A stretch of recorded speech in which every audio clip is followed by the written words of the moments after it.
ক্ষমতায় গেলে সীমান্তবর্তী এলাকায় খাল খনন করবে এনসিপি, নাসিরউদ্দিন পাটোয়ারি। নাসিরউদ্দিন পাটোয়ারি কি প্রধানমন্ত্রীকে খোঁচা মেরে কথাটা বললেন নাকি আমার জানা নাই, আপনারা কমেন্টে জানাবেন। বিস্তারিত পড়ে দেখি আসলে খাল খনন করার কথা, তাও কিনা আবার সীমান্তবর্তী এলাকায়।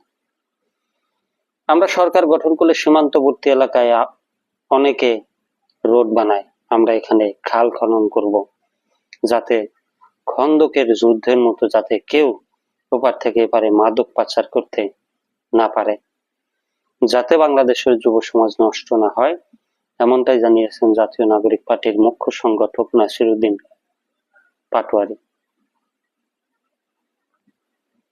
মঙ্গলবার দুপুরে সম্প্রতি ব্রাহ্মণবাড়িয়ার কসবা সীমান্তে ভারতীয় সীমান্তরক্ষী বাহিনীর গুলিতে নিহত কলেজ ছাত্র মোহাম্মদ মোরসালিনের কবর জিয়ারত শেষে তিনি একথা বলেন।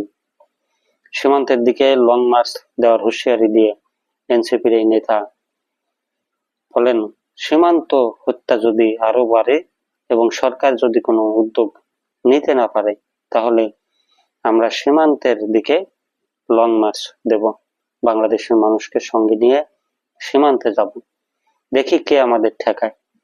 এর আগে সরকারকে কার্যকর উদ্যোগ নিতে হবে।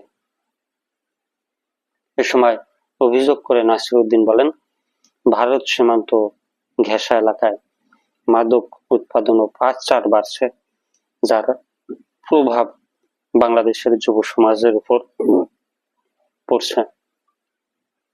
এনসিপির এই নেতা বলেন, সীমান্তে হত্যা বন্ধ করতে না পারলে স্বরাষ্ট্রমন্ত্রী ও পররাষ্ট্রমন্ত্রীকে চুরি পরে বসে থাকতে হবে। স্বরাষ্ট্রমন্ত্রীকে লাল এবং পররাষ্ট্রমন্ত্রীকে সবুজ চুরি পরানো দরকার।